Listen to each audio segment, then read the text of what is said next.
Panjim footballers has been nominated for the first time. We were the winners of the Goa Vedanta tournament, and that is how we got entry in the I-League, in the Women's I-League. Now the tournament is in Punjab, where it is very hot there, but we have selected a young women's team with the age bar of from 17 years to 21 years. We got a squad of 18, which is selected from many of the clubs. We got players from FC Goa, we got Ambelim Sports Club, we got Albert Developers players. Churchill, we have 2 players. So we have made a group of players who we made a Panjim footballers team to participate for a league. With this squad, I feel we have to achieve somewhere high and to finish at least from first 2 positions.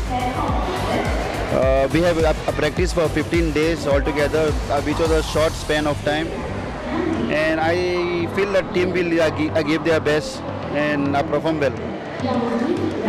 It is really a good platform provided by Vedanta, okay, for the women's development, and the girls have really worked hard to reach at this level, and definitely I feel they are going to perform well for the league. A special thanks goes to Peter Vaz for his support, without forgetting GFA and Vedanta. I wish the team all the best for the league.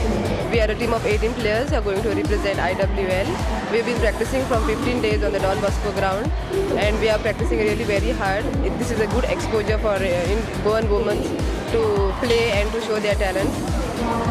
We will be competing against some of the best teams again when we go there, and we hope for the best results, and we hope to hopefully win and come back. 7 तारीख ते 22 तारीखपासून मायाची और tournament Ludhiana चालू आसतलो. Student media खातीर मडगांवच्यान सावेड